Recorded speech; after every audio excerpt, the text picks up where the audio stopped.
Welcome to Pallavi TV. ఓవరాల్‌గా ఈరోజు market చూసుకుంటే మార్నింగ్ చూసుకుంటే అయితే అంటే గ్యాప్ అప్‌తోని స్టార్ట్ అయిన మార్కెట్ భారీ లాభాలతోని స్టార్ట్ అయిందని చెప్పాలి. స్టార్ట్ అయిన మార్కెట్ అదే విధంగా లాభాల్లో కొనసాగడం జరిగింది. ఓవరాల్‌గా క్లోజింగ్ కూడా మంచి లాభాలైతే ఇవ్వడం జరిగింది. ముఖ్యంగా సెన్సెక్స్ చూసుకుంటే 76,488 దగ్గర క్లోజ్ అయింది. ఒక 1000 పాయింట్లు అయితే పెరగడం జరిగింది. నిఫ్టీ చూసుకుంటే 24,031 దగ్గర క్లోజ్ అయిపోయింది.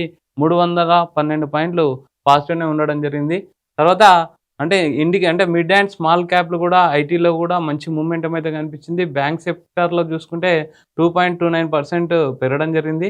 నిఫ్టీ ఆటోలో చూసుకుంటే 1.71% అంటే అడ్వాన్స్‌గా ఉందని చెప్పొచ్చు. తర్వాత ఓవరాల్‌గా ఈరోజు గోల్డ్ కూడా మంచి మూవ్‌మెంటం అయితే కనిపించింది. ముఖ్యంగా టెహరాన్‌లో ఎన్రిచ్డ్ యురేనియం ఏదైతే ఉందో అది మేము సమర్పించేస్తామని చెప్పేసి ట్రంప్‌కు ఒక హామీ ఇవ్వడంతో యుద్ధం ఆగిపోయే పరిస్థితి ఉందని చెప్పేసి అక్కడ న్యూస్ రావడంతో మార్కెట్‌లో అయితే మంచి మూవ్‌మెంటం అయితే కనిపించింది. ఓవరాల్‌గా మార్కెట్‌లో అయితే అంటే ఇంతకుముందు సార్ చెప్పినట్టు 24,031 అంటే రీచ్ అవ్వొచ్చని చెప్పేసి లాస్ట్ టైమే చెప్పడం జరిగింది.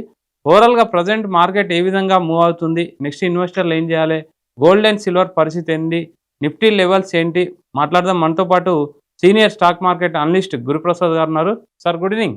గుడ్ ఈవినింగ్ రవి గారు. సార్ ఓవరాల్‌గా మార్కెట్ గురించి ఏం చెప్తారు? ఈరోజైతే మంచి మూవ్‌మెంటం కనిపించింది.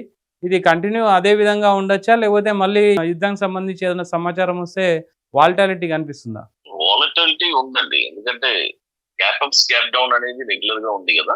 కాబట్టి అది ఆల్రెడీ మనం చెప్పాము. నేను చెప్పాను రీసెంట్ గా ఎక్కువ గ్యాప్ అప్స్, గ్యాప్ డౌన్ దేని వల్ల వస్తుందంటే ఓవరాల్ గా ట్రెండ్ వచ్చి ఒక నెగటివ్ లో ఉంది. అలా నెగటివ్ లో ఉన్నప్పుడు ఇలాంటి గ్యాప్ అప్స్, గ్యాప్ డౌన్స్ వచ్చి రెగ్యులర్ గా మనం ఈ ట్రెండ్ ఓవరాల్ ట్రెండ్ పాజిటివ్ వచ్చేదాకా ఈ గ్యాప్ అప్స్, గ్యాప్ డౌన్స్ ఖచ్చితంగా ముందు ముందు కూడా వస్తుంది. అది తర్వాత ట్రెండ్ వచ్చి ఇప్పుడు అట్ ప్రెసెంట్ ఈ రోజు అంటే మనం లాస్ట్ కంటిన్యూస్ గా గత వారంలో నుంచి చెప్తూ వచ్చాము.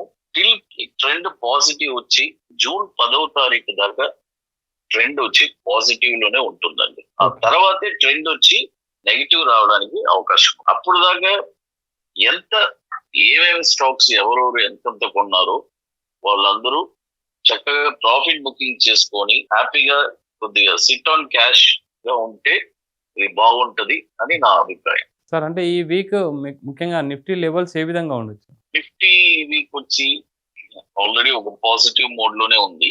ఓకే. ఈ వీక్ వచ్చి మనకు మాక్సిమం మనం వచ్చి 24,200 దాకా చూడడానికి అవకాశం. 24,200. ఓకే. అవును, 24,200 మనం చూడడానికి అవకాశం ఉంది. ఎందుకంటే ఆల్మోస్ట్ ఇప్పుడు 24,000 వచ్చేసాము. అవును. ఇక మరీ ఎక్స్టెండెడ్ గా ఏదైనా బుల్లిష్ అయితే 24,500 చూడడానికి అవకాశం ఉంది. అంటే అది నేను చాలా బుల్లిష్ అని చెప్పాను. 24,200 మాత్రం చూడడానికి అవకాశం ఉంది. అంటే రీసెంట్ గా అంటే ప్రజెంట్ ఉన్న ఈవెంట్స్ ని బట్టి కంపెనీ యొక్క రిజల్ట్స్ ని బట్టి అంటే ఇంకా బుల్లిష్ ఎక్కువైపోయి ఆల్ టైమ్ హిట్ కొట్టే అవకాశం లేదా సార్? ఛాన్స్ లేదండి. ఇప్పట్లో అవకాశం ఆల్ టైమ్ అయ్యే అవకాశం లేదు. అలా వచ్చిందంటే అది అదృష్టమే. ఎందుకంటే అంతకంటే అదృష్టం ఏం కావాలి చెప్పండి. అందరూ పోర్ట్ఫోలియోలు అందరిది మళ్ళీ పాజిటివ్ లోకి వచ్చేస్తుంది, అందరు లాభాల్లో పడిపోతారు. అది ఇప్పుడు మ్యాటర్ ఏంటంటే ఎవ్రీ రైజ్ షార్ట్ మళ్ళీ ఎలా మార్కెట్ అందరినీ ట్రాప్ లో రప్పించాలి అని ఒక ప్లాన్ చేస్తుంది. అంతవరకే.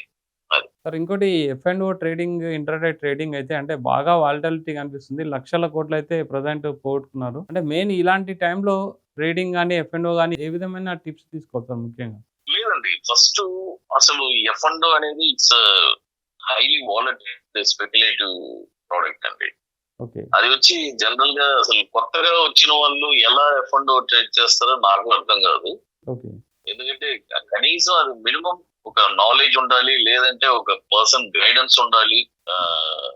కంప్లీట్ గా ప్రాపర్ నాలెడ్జ్ అండ్ గైడెన్స్ ఉంటేనే F&O లో అటెంప్ట్ చేయాలి. లేదంటే మాత్రం వాళ్ళు క్యాష్ మార్కెట్ లో ఉండడం బెస్ట్.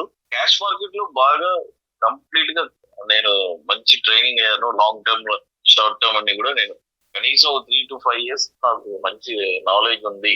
అంటే సెల్ఫ్ గా నేర్చుకునే వాళ్ళు చెప్తున్నా. కొంతమంది ఉంటారు నేను ఎవరి దగ్గరికి వెళ్ళను, నేను నేర్చుకోను అనే మైండ్ సెట్ ఉండేవాళ్ళు కనీసం ఒక 3 to 5 years అయినా అవుతుంది. ఎందుకంటే వాళ్ళే అన్ని రీసెర్చ్ చేస్తున్నారు కాబట్టి. వన్స్ లేదు నేను స్టాక్ మార్కెట్ గురించి తెలుసుకోవాలంటే వాళ్ళు ఖచ్చితంగా నాలాంటి విశ్లేషకులు ఎంతో మంది ఉన్నారు. ఎవరో ఒకరి దగ్గర ట్రైనింగ్ తీసుకొని, నేను నా దగ్గర అని చెప్పట్లేదు, ఎవరి దగ్గర అయినా సరే ఓకే. ట్రైనింగ్ తీసుకొని ఫస్ట్ లెర్నింగ్ అనేది చేసుకోండి. లెర్న్ చేసుకొని ఎప్పటికైనా learning it's very very important అండి. ఈవెన్ దో సెల్ఫ్ గా చేసుకునే వాళ్ళు కూడా ఉమ్, నేర్చుకొని వాళ్ళు సెల్ఫ్ గా రీసెర్చ్ చేసుకోవడం కూడా మంచిదే, బట్ నేర్చుకోవాలి. ఏదైనా సరే ఒక మెంటర్ లేకుండా సెల్ఫ్ గా అంటే ఇట్స్ అది చాలా తక్కువ. దానికి చాలా ఐక్యూ లెవెల్ ఉండాలి, ఉమ్. చాలా నాలెడ్జ్ ఉండాలి. సార్ ఇంకోటి అంటే రాబర్ట్ కియోసాకి రీసెంట్ నిన్న ట్వీట్ చూస్తే అంటే గోల్డ్ అనేది 83 లక్షల వరకు కూడా వెళ్ళొచ్చు అని చెప్పేసి, తర్వాత సిల్వర్ $200 అంటే ఆన్స్ వచ్చేసి వెళ్ళొచ్చు. సో క్రాష్ కూడా రావచ్చు మార్కెట్కి, అయితే జాగ్రత్తగా ఉండండి, గోల్డ్ అండ్ సిల్వర్లో మాత్రమే ఇన్వెస్ట్మెంట్ చేయాలని చెప్పేసి ఒక ట్వీట్ చేయడం జరిగింది. గోల్డ్ అండ్ సిల్వర్ గురించి ఏం చెప్తారు? చూడండి, గోల్డ్ వచ్చి రీసెంట్ గా మంచి పీక్ వెళ్ళిందండి. చాలా మంది చెప్తున్నారు, ఉమ్, బట్ నేను అదే చెప్పాను. గోల్డ్ ఇప్పుడు చూడండి, జనవరిలో ఆల్ టైమ్ హై వెళ్ళింది, ఉమ్, 1,95,000 వెళ్ళింది. మళ్ళీ హై క్రాస్ అవ్వాలంటే మళ్ళీ ఒక 1 year 2 years 3 years అవుతుంది. ఓకే. అంత తొందరలో క్రాస్ అవుతుందని నేను అనుకోవట్లేదు. మేబీ ఒక 1 year లో, next in the mean term 1 year లో అయినా కూడా ఉమ్, మనం అనుకోవచ్చు. బట్ సిల్వర్ మాత్రం చాలా ఫార్ లో ఉంది. అంటే సిల్వర్ ఆల్ టైమ్ హై వచ్చి 4,90,000. ఉమ్, ఈ రోజు మనం 2,70,000 మనం చూస్తున్నాం. ఓకే. అంటే ఆల్మోస్ట్ సిల్వర్ వచ్చి 40% డౌన్ లో ఉంది. అంటే ఇప్పుడు ఇన్వెస్ట్ చేసుకోవచ్చు సార్, అంటే ఆపర్చునిటీ ఉంది, గోల్డ్ కంటే సిల్వర్ బెటర్ అని అనిపిస్తుంది నాకు. అంటే ఆపర్చునిటీ ఉందంటారు ఇప్పుడు బయింగ్ ఆపర్చునిటీ? చేసుకుంటే సిల్వర్ చేసుకోమని చెప్తా. ఓకే. ఎందుకంటే సిల్వర్ వచ్చి 40% మనకి డౌన్ లో ఉంది. నియర్లీ 1 kg వచ్చి 5 lakhs దాకా కూడా బాగా టచ్ అయింది. ఉమ్, ఉన్న వాళ్ళు ఉన్నారు, హోల్డ్ చేస్తున్నారు. ఓకే. అంటే కాబట్టి చెప్పండి. అంటే ఇప్పుడు 40% 50% డౌన్లో ఉంది కదా, ఆల్రెడీ బై చేసిన వాళ్ళు అంటే వెయిట్ చేస్తే బెటరా సార్? అవునండి, యాక్చువల్ వచ్చి అంటే వాళ్ళు ఐలో కొన్నారు. యాక్చువల్ ఇయర్లీ బయింగ్ ఎక్కడ జరిగింది? నేను జనరల్ గా నాకు రెగ్యులర్ గా నా క్లయింట్స్ ఉన్నారు. ఓకే. రెగ్యులర్ గా సిల్వర్ నేను యాక్చువల్ గా ఎగ్జాక్ట్ బై ఎక్కడ చెప్పానంటే 2,70,000 నేను బై చెప్పాను.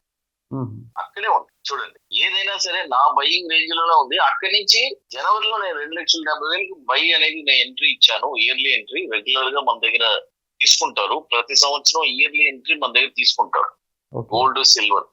ఈ సంవత్సరం ఆ టార్గెట్స్ అన్ని నేను ఇచ్చిన టార్గెట్ సిల్వర్ వచ్చి 4,70,490 ఇచ్చాను. ఉమ్, ఆల్మోస్ట్ నాకు నేను ఇచ్చిన టార్గెట్ కి 15,000 పెరిగింది సిల్వర్. ఓకే. అది గోల్డ్ మాత్రం కరెక్ట్ గానే మనం ఇచ్చిన టార్గెట్ అనేది జరిగింది. ఉమ్, కాబట్టి అదే అంటున్నాను. మనం చూడండి, ఎంట్రీ ప్రైస్ సపోజ్ మనం జనవరిలో ఎవరన్నా కరెక్ట్ అయిన ఎంట్రీ ప్రైస్ తీసుకుంటే వాళ్ళకి నష్టం లేదు కదా. అవును, వాళ్ళకి నష్టం లేదు, ఇంకా వాళ్ళ లాభాలు కూడా చూసారు, అవును. ప్రాఫిట్ కూడా చేసుకొని ఉంటారు డెఫినెట్ గా. ఉహు, అది కాబట్టి నేనేమంటానంటే ఐలో కొన్న వాళ్ళు తప్పదు, ఇక వాళ్ళు వెయిట్ చేయాలి, ఎందుకంటే వాళ్ళు నష్టానికి అమ్ముకోలేరు. ఓకే. First point. రెండోది, ఇప్పుడు వచ్చి గోల్డెన్ ఛాన్స్ ఇవన్నీ చూడండి. ఎప్పుడైనా సరే మంచి రోజులన్నీ వదిలేస్తారు, ఉమ్, మళ్ళీ మార్కెట్ పెరిగిన తర్వాత అప్పుడు కొంటారు. చూడండి, బంగారం షాప్ లో జనాలే లేరు. ఇదే జనవరి మధ్యలో చూడండి ఎగబడ్డారు. అవును. అసలు హైదరాబాద్ లో అయితే క్యూ కట్టి నిలబడ్డారు షాప్స్ లో. అంటే మీరు ఏం చెప్తారు సార్? ఇప్పుడు తెలివైన పని అంటే ఇప్పుడు ఇన్వెస్ట్ చేయాలి కొనమంటారా? 100% ఖచ్చితంగా. మరి ఓకే. అంతే కదండి. ఇప్పుడు ఏమండి, ఎవరు లేనప్పుడు, జనాలు లేనప్పుడు వెళ్ళి కొనుక్కోవాలి, జనాలు ఉన్నప్పుడు అమ్ముకోవాలి. ఓకే. అంటే మన వాళ్ళు ఏం చేస్తారు, అన్ని ఆపోజిటే. అవునవును సార్. ఓవరాల్ గా రేపు మార్కెట్ ఎలా ఉండొచ్చు? టిల్ జనవరి 10th దాకా పాజిటివ్ అండి, అందులో మనం డౌట్స్ ఏం లేదు. ఓకే. ఖచ్చితంగా ఏదైనా మళ్ళీ ఏదైనా చిన్నపాటి కరెక్షన్ వచ్చినా కూడా మళ్ళీ అప్ సైడ్ వెళ్తాం. June 10th. Okay. Okay. June 10th June 10th వరకు ఓవరాల్ గా పాజిటివ్. ఖచ్చితంగా ఖచ్చితంగా. Okay sir, thank you sir, thank you very much. So ఇది ఇవాళ మార్కెట్ అప్డేట్స్. కీప్ వాచింగ్ పల్లవి టీవీ.